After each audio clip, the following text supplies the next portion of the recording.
नमस्कार, मी दृष्टी तुमचं सगळ्यांचं स्वागत करते दृष्टीज किचनमध्ये। आता आपल्या सगळ्यांचाच आवडता कलरफुल असा सण येणार आहे, तो म्हणजे होळी। होळी कुणाला नाही आवडत, सगळ्यांनाच आवडते आणि होळी पौर्णिमेला जर आपण पुरणाची पोळी केली नाही असं होऊ शकत नाही। आणि महाराष्ट्रामध्ये तर ही स्पेशलिटी आहे, स्वीट डिशमध्ये पुरणाची पोळी। पुरणपोळी खायला म्हणजे अगदीच कुणाला आवडत नाही असं होऊ शकत नाही।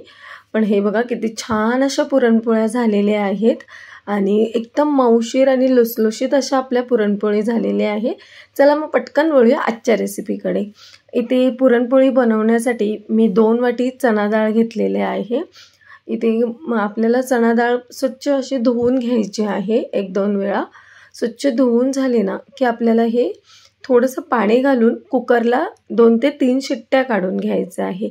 डाळ आपल्याला धुताना व्यवस्थित स्वच्छ अशी धुवून घ्यायची आहे, जास्त पाणी नाही घालायचं आहे, डाळीच्या थोडंसं वरती येईल एवढं पाणी घालायचं आहे। जर तुम्हाला आमटी म्हणजे पुरणाचीच कटाची आमटी बनवायची असेल तर तुम्ही थोडंसं जास्त पाणी घाला। इथे मला आमटी देखील बनवायची होती म्हणून थोडंसं पाणी जास्त घातलेलं आहे आणि 2 ते 3 शिट्ट्या काढल्या कुकरच्या। त्यानंतर आपल्याला सर्वात आधी पीठ मळून घ्यायचं आहे पुरणपोळीचं। त्यासाठी मी 2 वाटी मैदा घातलेला आहे आणि पाव वाटी गव्हाचं पीठ घातलेलं आहे।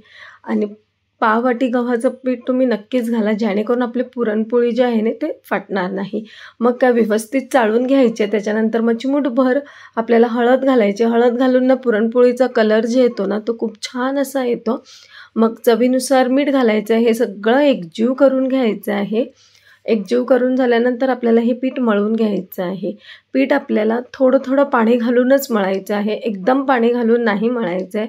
हे बघा तुम्ही बघू शकता, अगदी थोडं पाणी घालून आपल्याला हे पीठ मळायचं आहे, जेणेकरून आपण अगदी थोडं पाणी घालून पीठ मळलं ना, पीठ एकदम असं मऊशीर व्यवस्थित असं भिजून मळून येतं। हे बघा खूप पातळ असं पीठ मळायचं आहे, जास्त असं घट्ट नाही। तुम्ही बघू शकता किती पातळ हे पीठ आहे।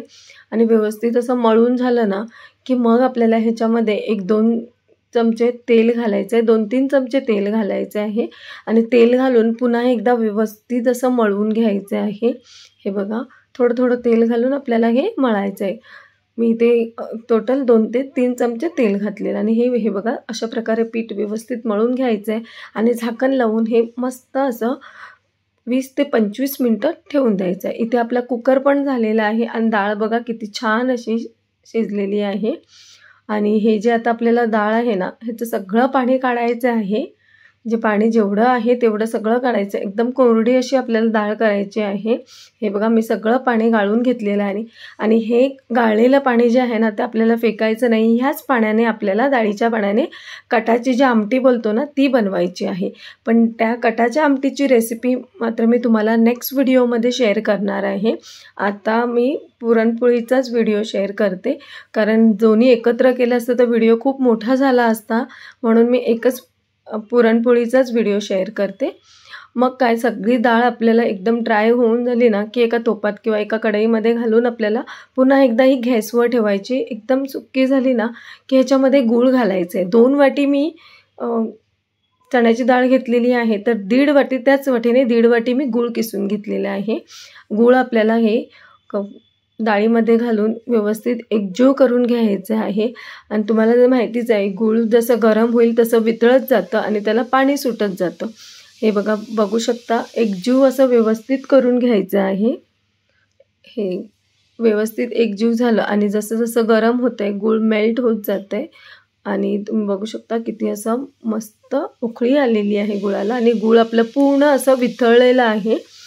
आणि हे वितळलेलं जे गूळ आहे ते म्हणजे आपलं जे सारण आहे ते एकदम असं पातळ होतं, पण हे पूर्ण सारण आपल्याला पातळ एकदम ड्राय करून घ्यायचं आहे। आणि त्याच्याचमध्ये आपल्याला वेलचीची पावडर टाकायची आहे। वेलची पावडर मी इथे 2-4 वेलची सोलून घातलेले आहे। आणि हे बघा अशा प्रकारे एकदम असं ड्राय होईपर्यंत आपल्याला हे गॅसवर शिजवून घ्यायचं आहे। अगदी ड्राय होईपर्यंत ह्याच्यामध्ये थोडं देखील पाणी नाही राहिलं पाहिजे। जर तुमच्या पुरणमध्ये पाणी राहिलं किंवा ओलसर असं पुरण झालं ना तर त्याच्या जे पोळ्या आहेत त्या लगेच फुटतात, म्हणून आपल्याला हे एकदम ड्राय होईपर्यंत गॅसवर परतून घ्यायचं आहे। त्यानंतर काय गरम गरम असतानाच हे आपल्याला पुरण एका चाळणीवर म्हणजे पुरणाची जे चाळण असते त्याच्यावर घालून आपल्याला हे सारण जे आहे ते बनवून घ्यायचं आहे। जेणेकरून कसं गरम असतानाच आपण हे सारण बनवलं ना की पटकन असं मऊशीर असं आणि एकदम जाळीदार असं आपलं सारण रेडी होतं। आणि जर एकदम थंड झालं ना की हे तुम्हाला जे सारण बनवताना म्हणजे जे आपण वाटतो तेव्हा पण खूप त्रास होतो, पण गरम असताना लगेच मात्र हे सारण बनतं। हे बघा किती छान असं जाळीदार सारण आपलं रेडी झालेलं आहे। अशाच प्रकारे सगळी डाळ मी जे सारण आहे ते चाळणीने घासून घेतलेलं आहे। आणि जे वरचं जे कोरडटपणा राहतो ना म्हणजे जाडसर कणिकदार ते आपण जे आमटी बनवणार ना त्या पाण्यामध्ये घालून ठेवायचं आहे, जेणेकरून तुमच्या आमटीला एकदम अशी मस्त चव येईल। आणि त्यानंतर हे बघा तुम्ही बघू शकता पीठ पण असं व्यवस्थित भिजलेलं आहे, एकदम असं मऊशीर पीठ झालेलं आहे। आणि एवढंच पातळ आपल्याला हे पीठ पाहिजे। आणि मग काय छोटे छोटे गोळे करून आपल्याला ह्याचे पुरणपोळी बनवून घ्यायचं। हे बघा तो मऊशीर असं एकदम पीठ झालेलं आहे, हाताला हलकंसं तेल लावून घ्यायचं आहे, छोटे छोटे गोळे करून घ्यायचे पिठाचे। हे बघा तुम्ही बघू शकता आणि व्यवस्थित हातावर पण असं आपल्याला हलकाशा हाताने फिरवून घ्यायचं आहे, जेणेकरून कुठेही पिठाला कट नाही पाहिजे, व्यवस्थित असं सॉफ्ट असं झालेलं पाहिजे। त्यानंतर अशी पिठाची गोल गोल फिरवत एक वाटी तयार करायची आहे।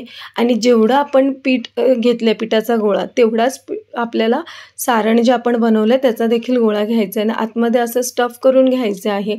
आणि गोल गोल असं हलक्या हाताने फिरवत मध्ये एक अंगठा ठेवून व्यवस्थित असं गोल गोल करून घ्यायचं आहे। आणि तुम्ही बघू शकता मस्त असं आपलं सारण जे आहे ते पिठामध्ये भरून झालेलं आहे।